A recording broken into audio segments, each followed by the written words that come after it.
نومبر کے مہینے میں ایک شریف گھرانے کی لڑکی کی شادی ہوئی۔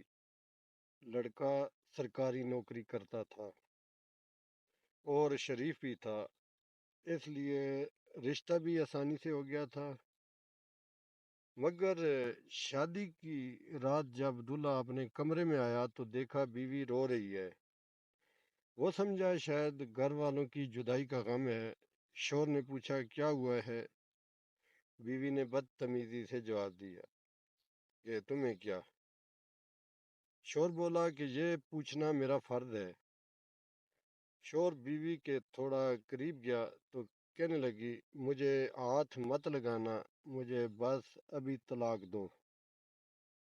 شوہر نے گھبراتے ہوئے پوچھا کہ طلاق کیوں؟ بیوی میں کسی اور سے محبت کرتی ہوں۔ شوہر تو پھر مجھ سے شادی کیوں کی؟ بیوی بولی میرے گھر والوں نے زبردستی کی۔ شوہر کیا اب بھی وہ تم سے شادی کرے گا جس کے لیے تم یہ سب کر رہی ہو؟ بیوی بالکل کرے گا، وہ میرے بغیر نہیں رہ سکتا۔ شوہر نے پوچھا کیا تمہیں اس کا نمبر یاد ہے؟ بیوی اس کا نمبر میں کیسے بھول سکتی ہوں؟ شوہر نے جیب سے موبائل نکال کر اسے دیا اور کہا اس کو کال کر کے کہو کہ تم نے اس کی خاطر طلاق لے لی ہے۔ بیوی نے نمبر ملایا، آگے سے آواز آئی کون؟ میں سعدیہ ہوں۔ کون سعدیہ؟ وہ بولی دیکھو میں اس وقت بہت دکھ میں ہوں اور تم مجھے کبھی نہ بھولنے کے وعدے کرتے تھے، 2 دنوں میں ہی بھول گئے۔ دیکھو تم نے مجھے فون کیوں کیا؟ میں تم سے کوئی بات نہیں کرنا چاہتا۔ یہ تم کیسی باتیں کر رہے ہو؟ میں یہاں تمہاری خاطر طلاق لے رہی ہوں اور تم مجھ سے بات ہی نہیں کرنا چاہتے۔ دیکھو جو ہونا تھا ہو گیا، اب تم طلاق لے بھی لو تو میرے گھر والے ایک طلاق یافتہ لڑکی کو کبھی گھر میں نہیں لائیں گے۔ اور تم کیا میرا ساتھ نہیں دو گے؟ سعدیہ تم میری زندگی سے جا چکی ہو اور مجھ سے کبھی بھی رابطہ کرنے کی کوشش نہ کرنا۔ یہ کہہ کر اس نے کال کاٹ دی۔ لڑکی نے اپنے شوہر کی طرف دیکھا، وہ بھی پاس کھڑا اسے دیکھ رہا تھا۔ لڑکی کچھ افسردہ ہو گئی تو شوہر اسے اکیلا چھوڑ کر باہر نکل گیا۔ لڑکی کا سر چکرانے لگا تھا، کچھ ہی پل میں وہ ہوش کھو بیٹھی تھی۔ شوہر تھوڑی دیر باہر گزارنے کے بعد کمرے میں آیا تو بیوی بے ہوش پڑی تھی۔ وہ پہلے تو اسے دیکھ کر گھبرا گیا، پھر تھوڑی ہمت کر کے گھر والوں کو آواز دی، وہ اسے اسپتال لے گئے۔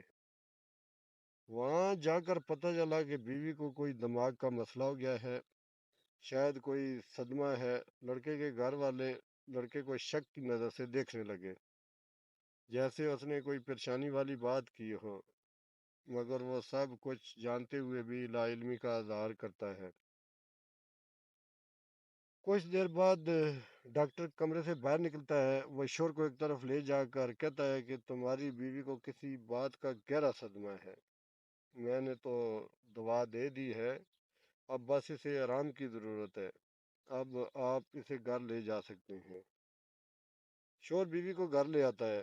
گھر پہنچتے ہی سب گھر والے دلہن کے ارد گرد جمع ہو گئے اور حال دریافت کرنا شروع کر دیا، مگر دلہن خاموش رہی۔ لڑکے نے گھر والوں سے کہا اس کو آرام کی ضرورت ہے اور سہارا دے کر اسے کمرے میں لے آیا۔ اندر جا کر وہ اس کے کان کے قریب منہ لے جا کر سرگوشی کے انداز میں پوچھتا ہے اب طبیعت کیسی ہے؟ جی ٹھیک ہے، جواب آتا ہے۔ تھوڑی دیر کی خاموشی کے بعد دلہن کہتی ہے میں نے رات کو آپ سے غلط لہجے میں بات کی تھی، اس کے لیے مجھے معاف کر دیں۔ شوہر ارے معاف کیا، تم دماغ پر زیادہ زور نہ دو، اور ہاں میں بھی ایک بات پوچھوں گا۔ بیوی جی پوچھئے۔ شوہر اچھا اب تمہارا کیا ارادہ ہے؟ کچھ نہیں، بس اب مجھے زندہ نہیں رہنا، خودکشی کر لوں گی۔ شوہر خودکشی کیوں؟ کیونکہ جو گناہ میں نے کیا ہے اس کی سزا صرف خودکشی ہو سکتی ہے۔ کون سا گناہ محترمہ؟ محبت کا گناہ۔ میں نے محبت کی تھی شور، مگر محبت کرنا گناہ تو نہیں۔ بیوی مگر جب محبوب بے وفائی کرے تو محبت گناہ بن جاتی ہے۔ شور بے وفا کوئی نہیں ہوتا، مگر اولاد کا تم مجبور ضرور ہو جاتا ہے۔ اب تم اپنی ہی مثال لے لو، تم نے اپنے باپ اور بھائیوں کی عزت کی خاطر اپنی محبت کو قربان کر دیا۔ بیوی اس ساری گفتگو سے بیزار ہونے لگی۔ شور بھی بات مختصر کرتے ہوئے، میں کل سے آفس جاؤں گا۔ بیوی، تو مجھے کیوں بتا رہے ہو؟ شور، تم میری بیوی ہو اور تمہیں پتہ ہونا چاہیے کہ میں کہاں گیا ہوں۔ بیوی، دیکھیے، مجھے یہ بتانے کی زحمت نہ کریں تو بہتر رہے گا۔ مجھے آپ کے کام سے کوئی سروکار نہیں۔ مجھے سب مردوں سے نفرت ہو گئی ہے۔ سارے مرد ایک جیسے ہی ہوتے ہیں۔ شور، اچھا تو کیا مجھ سے بھی نفرت کرتی ہو؟ بیوی، کیا آپ مرد نہیں ہیں؟ شور، کیا تم ان مردوں میں اپنے والد اور بھائی کو بھی شامل کرتی ہو؟ بیوی کچھ بولنے ہی لگی تھی کہ شور کے موبائل کی گھنٹی بجی اور وہ فون سنتا ہوا کمرے سے باہر آ گیا۔ بیوی لیٹے لیٹے ہونے والی گفتگو کے متعلق سوچنے لگی۔ شور کے موبائل پر کال اس لڑکی کے والد نے کی تھی جو بیٹی کا حال پوچھ رہا تھا، اور شور بڑے ہی ادب سے بات کر رہا تھا۔ شور واپس آیا تو بیوی نے پوچھا کہ کس کی کال تھی؟ شور نے مسکراتے ہوئے، آپ کو تو کوئی مطلب نہیں ہے، رات کافی ہو چکی تھی۔ شور اپنا کمبل اٹھا کر صوفے پر چلا جاتا ہے، جبکہ بیوی بیڈ پر سوئی ہوتی ہے۔ بیوی آستہ سے بولتی ہے کہ آپ نے کسی کو کچھ بتایا تو نہیں؟ شور، کیا بتاتا ہے، یہی کہ ہمارا بستر لگ گیا ہے۔ ارے کیا ہو گیا ہے، یہ ہمارا میاں بیوی کا معاملہ ہے، میں کسی اور کو کیوں بتاؤں گا۔ اب سو جاؤ اور صبح مجھے فجر کے لیے جلدی اٹھا دینا، آفس بھی جانا ہے۔ بیوی کے منہ سے بے اختیار جی نکل جاتا ہے۔ صبح جب شور کی آنکھ کھلتی ہے تو بیوی پہلے سے ہی نماز پڑھ رہی ہوتی ہے۔ شور وضو کر کے مسجد چلا جاتا ہے۔ جب واپس آتا ہے تو بیوی کچن میں کھانا پکا رہی ہوتی ہے۔ شور حیران ہوتا ہے کہ یہ کیسے اچانک سدھر گئی ہے۔ تھوڑی دیر میں وہ ناشتہ لے کر آتی ہے اور شور سے بولتی ہے، میں آپ سے کچھ کہنا چاہتا ہوں۔ جی بولیے، شور نے خود کو سنجیدہ ظاہر کرتے ہوئے کہا۔